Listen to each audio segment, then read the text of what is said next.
তোমরা যারা নবম শ্রেণীতে অর্ধবার্ষিক পরীক্ষা দিবা, তো তোমাদের জন্য আজকে আমি জীববিজ্ঞানের একটা সাজেশন ক্লাস নিয়ে আসছি।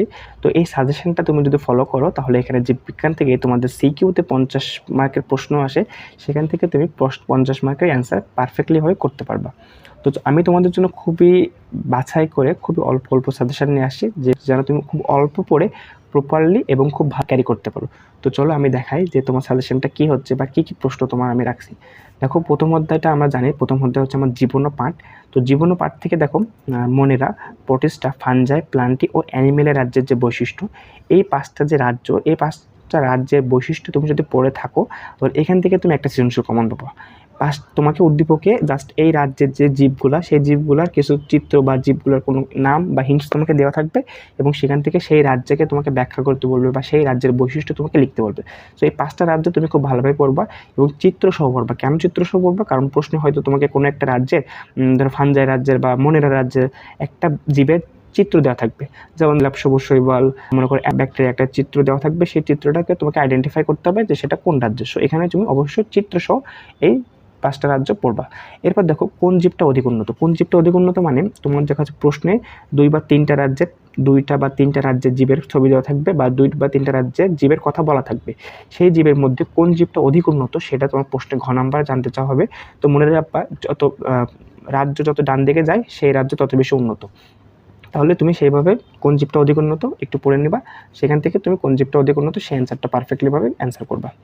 এরপর দেখো, দ্বিপদ নামকরণের বৈশিষ্ট্য। আমরা জানি যে জীবের বৈজ্ঞানিক নাম দ্বিপদ নামকরণ পদ্ধতিতে হয়। তো এই দ্বিপদ নামকরণের যে বৈশিষ্ট্য, সেই বৈশিষ্ট্যগুলো অবশ্যই পড়বা। এবং মানুষের বৈজ্ঞানিক শ্রেণীবিন্যাস, মানুষের যে বৈজ্ঞানিক শ্রেণীবিন্যাস আছে, সেই বৈজ্ঞানিক শ্রেণীবিন্যাসটা অবশ্যই জানবা।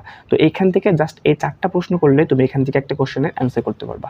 এরপর দেখো, আমার অধ্যায় 2 নাম্বারটা হচ্ছে জীবকোষ টিস্যু। তো জীবকোষ টিস্যু অধ্যায়টা কিন্তু আমার অনেক বড়, কিন্তু আমি তোমাদের জন্য খুব সহজভাবে খুব অল্প কিছু সাজেশন নিয়ে আসছি। এই অল্প কিছু জায়গা থেকে পড়েই তুমি এখান থেকে প্রশ্ন অ্যান্সার করতে পারবা। দেখো, প্রথম তো জীবকোষ টিস্যু থেকে কি প্রশ্ন, আমি দেখো প্রথমে লিখছি স্নায়ু টিস্যু অর্থাৎ নিউরনের গঠন চিত্রসহ। নিউরনের গঠন, এই প্রশ্ন তোমাদের জন্য খুব ইম্পর্টেন্ট, একদম 3 স্টার পাওয়া প্রশ্ন। স্নায়ু টিস্যু অর্থাৎ নিউরনের গঠন, এই প্রশ্নটা খুব ইম্পর্টেন্ট, এটা অবশ্যই পড়ে যাবা। এরপর মাইটোকন্ড্রিয়ার গঠন। মাইটোকন্ড্রিয়ার গঠনটা হচ্ছে তোমার প্রশ্নে হয়তো বা চিত্র দেওয়া থাকবে বা এমন কিছু হিন্টস দেওয়া থাকবে যেটা মাইটোকন্ড্রিয়াকে ইন্ডিকেট করবে, তোমাকে সেটার গঠন চিত্রসহ ব্যাখ্যা করতে হবে। অবশ্যই জীববিজ্ঞানের জন্য চিত্রটা খুব ইম্পর্টেন্ট, সো অবশ্যই এখানেও চিত্রটা অবশ্যই তোমরা দেখে রাখবা, মাইটোকন্ড্রিয়ার গঠন। এবং এর সাথে সাথে কি, ক্লোরোপ্লাস্টের গঠন ও গুরুত্ব। হয়তো তোমাকে মাইটোকন্ড্রিয়া এবং ক্লোরোপ্লাস্টের 2টা চিত্র দেওয়া থাকবে, মাইটোকন্ড্রিয়া বা ক্লোরোপ্লাস্টের গঠন লিখতে দেওয়া হবে এবং এদের মধ্যে যে পার্থক্য সেটা তোমাকে আইডেন্টিফাই করতে দেওয়া হবে। সো মাইটোকন্ড্রিয়ার গঠন এবং ক্লোরোপ্লাস্টের গঠন ও গুরুত্ব, এই দুটো খুব গুরুত্বপূর্ণ টপিক আমার এই অধ্যায়ের জন্য। এবং এছাড়াও আরও গুরুত্বপূর্ণ হচ্ছে ঐচ্ছিক, অনৈচ্ছিক ও হৃৎপেশির পার্থক্য। এবং দেখো, এখানে ঐচ্ছিক পেশি কেমন দেখতে, অনৈচ্ছিক পেশি কেমন দেখতে এবং হৃৎপেশি কেমন দেখতে, এই জিনিসগুলো তোমরা অবশ্যই বই থেকে দেখবা, বইতে চিত্রসহ দেওয়া আছে। সো এই জিনিসগুলো তোমরা পার্থক্য তো পড়বা, সাথে এবং চিত্রসহ মনে রাখবা যে কোনটার চিত্র কেমন। এরপরে কোষ প্রাচীর ও সেন্ট্রোসোমের গঠন, এটা জাস্ট হালকা একটু পড়ে রাখবা, এটা অত বেশি তোমাদের জন্য দরকার নাই, বাট হালকা একটু পড়ে রাখবা। এবং দেখো, প্যারেনকাইমা, কোলেনকাইমা এবং স্ক্লেরেনকাইমা টিস্যুর গঠন ও গুরুত্ব। এবং এই যে প্রশ্নটা, এই প্রশ্নটা কিন্তু অনেক বেশি গুরুত্বপূর্ণ, কারণ এখানে প্যারেনকাইমা, কোলেনকাইমা, স্ক্লেরেনকাইমা প্রত্যেকটা টপিক থেকে বিভিন্ন ধরনের কোশ্চেন আসতে পারে। তো এই প্রত্যেকটা টিস্যুর গঠন এবং গুরুত্বটা তোমাকে অবশ্যই পড়ে মনে রাখতে হবে। এবং মাস্ট ইম্পর্টেন্ট হচ্ছে চিত্রসহ, প্রত্যেকটা চিত্র তোমাকে জানতে হবে, নাহলে তুমি এখান থেকে প্রপারলি অ্যান্সার করতে পারবা না। তো এটা গেল আমাদের জীব টিস্যু। সেখান থেকে দেখো আরও 2টা প্রশ্ন আছে, যদিও একটা হচ্ছে পরিবহনে জাইলেম ও ফ্লোয়েমের গুরুত্ব। পরিবহন যে ব্যবস্থা, সেখানে জাইলেমের ফ্লোয়েমের কী গুরুত্ব, এবং বংশগতিতে নিউক্লিয়াস অর্থাৎ ক্রোমোজোমের গুরুত্ব। এই 8টা টপিক পড়লে এখান থেকে তুমি জীবকোষ ও টিস্যু থেকে প্রপারলি প্রশ্নের অ্যান্সার করতে পারবো। এবং এখান থেকে তোমাদের 2টা কোশ্চেনও থাকে। সো এই 8টা টপিক পড়লে এখান থেকে তুমি ইজিলি কোশ্চেন অ্যান্সার করতে পারবো। এরপর দেখো 3 অধ্যায়টা হচ্ছে আমাদের কোষ বিভাজন। কোষ বিভাজনের জন্য আমি মাত্র 4টা টপিক সিলেক্ট করছি, এই 4টা টপিক পড়লে তুমি এখান থেকে অ্যান্সার করতে পারবা। তো দেখো, প্রথমটা হচ্ছে মাইটোসিসের 5টি পর্যায়ের বৈশিষ্ট্য চিত্রসহ। দেখো, মাইটোসিসকে কিন্তু 5টা পর্যায়ে ভাগ করা হয়েছে, তাই না? তো তোমার কোশ্চেন হয়তো যে কোনো একটা পর্যায়ের চিত্র দিয়ে দিবে, দিয়ে বলবে যে ওই ধাপটি সচিত্র ব্যাখ্যা করো, বা যে কোনো একটা ধাপের কথা হয়তো বলা থাকবে, বা যে কোনো একটা ধাপের হয়তো হিন্টস দেওয়া থাকবে এবং বলা থাকবে যে ওই ধাপটি চিত্রসহ ব্যাখ্যা করো। সো মাইটোসিসের যে 5টা ধাপ, এই 5টা ধাপ খুব গুরুত্বপূর্ণ। এই 5টা ধাপ পড়লে তুমি সৃজনশীল কমন পাবা 80%, এটা বলা যায়। এবং এরপরে দেখবা মাইটোসিস ও মিওসিসের পার্থক্য। প্রশ্নের মধ্যে তোমাকে 2টা বিভাজনের কথা বলা থাকবে, একটা হচ্ছে মাইটোসিস এবং একটা হচ্ছে মিওসিস। এবং ঘ নম্বরে তোমাকে এই 2টা জিনিসের মধ্যে পার্থক্য বা দ্বীপের মধ্যে যে তুলনামূলক আলোচনা করতে বলা হবে। এবং 3 নাম্বার আরেকটা জিনিস খুব গুরুত্বপূর্ণ, সেটা হচ্ছে বৈচিত্র্য সৃষ্টিতে এবং ক্রোমোজোমের সমতা রক্ষায় মিয়োসিসের গুরুত্ব। মিয়োসিসের গুরুত্বটা কিন্তু এই অধ্যায়ের জন্য একটা হট টপিক। সো এই প্রশ্নটাও তোমাদের জন্য অনেক গুরুত্বপূর্ণ যে মিয়োসিসের গুরুত্ব কী। আরেকটা হচ্ছে অনিয়ন্ত্রিত মাইটোসিসটা ব্যাখ্যা করা। মাঝে মাঝে এরকম ঘ নম্বরের প্রশ্নে চলে আসে যে মাইটোসিসের অনিয়ন্ত্রিতটা ব্যাখ্যা করো, যে বা উদ্দীপকের এক্স বিভাজনটি অনিয়ন্ত্রিত হলে কী হবে। সো অনিয়ন্ত্রিত মাইটোসিসটা ব্যাখ্যা করা, এটা প্রশ্নটা পড়বা। এই 4টা প্রশ্ন পড়লে তুমি এখান থেকে কম পাবা। এবং এখানে মনে রাখবা যে এখানে কিন্তু খুব গুরুত্বপূর্ণ 2টা চিত্র পরীক্ষা প্রশ্ন দেওয়া থাকে। সেটা হচ্ছে এমন 2n থেকে 2n হচ্ছে দুই পাশে, এটা হচ্ছে মাইটোসিস কোষ বিভাজন, এবং আরেকটা চিত্র আছে এরকম যে 2n থেকে প্রথমে n, এরপর আবার n, এবং এখান থেকে 4টা n, 1টা 2টা 3টা 4টা।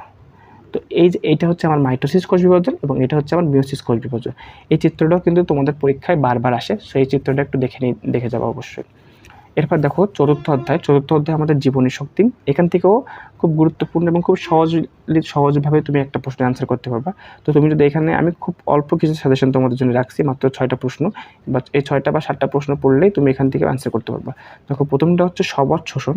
সবজ শোষণে 1 অণু বা 2 অণু গ্লুকোজ ভেঙে কত এটিপি শক্তি উৎপাদন হয়। এটা খুব গুরুত্বপূর্ণ একটা প্রশ্ন। কখনো তোমাকে বলবে যে 1 অণু গ্লুকোজ ভেঙে কতটুকু শক্তি উৎপাদন হয়, বা কখনো বলবে 2 অণু গ্লুকোজ ভেঙে কতটুকু শক্তি উৎপাদন হয়। তো এটা 1 নাম্বারটা পড়বা। এরপর দেখো সালেক সংশ্লেষণ ও শোষণের মধ্যে পার্থক্য। 4 নাম্বার যে জীবনী শক্তি, এই চ্যাপ্টারে মূলত শোষণ এবং সালেক সংশ্লেষণ প্রক্রিয়া নিয়ে আলোচনা করা হয়েছে। সো সালেক সংশ্লেষণ এবং শোষণের মধ্যে পার্থক্য, এটা খুব গুরুত্বপূর্ণ এবং ইম্পর্টেন্ট প্রশ্ন। এরপরে সালেক সংশ্লেষণ ও শোষণের গুরুত্ব, হয়তো তোমাকে প্রশ্নের সালেক সংশ্লেষণ বা শোষণের কথা বলা থাকবে এবং সেটা গুরুত্ব সম্পর্কে তোমার কাছে জানতে চাওয়া হবে। এবং মোস্ট ইম্পর্টেন্টলি সালেক সংশ্লেষণে আলোর গুরুত্ব, অর্থাৎ সালেক সংশ্লেষণের আলোক নির্ভর যে পর্যায়টা, সেই পর্যায়টা তোমরা খুব ভালোভাবে বই থেকে পড়বা, চিত্র সহকারে পড়বা। এবং যদি যেখানে বিক্রিয়াগুলো আছে, যেমন শোষণে বা সালেক সংশ্লেষণে যে বিক্রিয়াগুলো আছে, সেই বিক্রিয়াগুলো মনে রাখবা। বিক্রিয়া দিলে কী হয়, পরীক্ষায় প্রপারলি নাম্বার পাওয়া যায়। এরপর দেখো গ্লাইকোলাইসিসের ব্যাখ্যা, যে পর্যায় আছে গ্লাইকোলাইসিস পর্যায়, এই পর্যায়ের ব্যাখ্যাটা পড়ে রাখবা। এবং ক্রেবস চক্র, কেলভিন চক্র, হ্যাস-স্লাক চক্র, এই চক্রগুলো জাস্ট পড়ে রাখবা। এখান থেকে তোমার খ নম্বরের জন্য অনুধাবনমূলক প্রশ্ন বা মাঝে মাঝে এমনি গ নম্বরের প্রশ্ন চলে আসে, তো এইগুলো একবার পড়ে রাখবা। এবং সর্বশেষ হচ্ছে সবাত ও অবাত শোষণের পার্থক্য। সবাত অবশোষণের পার্থক্য, তো টোটাল এই 7টা প্রশ্ন পড়লে তুমি যে জীবনী শক্তি থেকে আনসার করতে পারবে। তো জীবনী শক্তি থেকে এই 7টা প্রশ্ন, এরপর জীবকোষ থেকে 4টা, এবং জীবকোষ ও টিস্যু থেকে 8টা, এবং প্রথম অধ্যায়ে আমি দেখালাম 4টা। এই টোটাল কয়েকটা টপিক যদি তুমি ভালোভাবে পড়ে যাও, তো জীববিজ্ঞান থেকে তুমি প্রপারলি 50-এ 50 আনসার করতে পারবা। এর বাইরে তেমন কিছু আসবে না।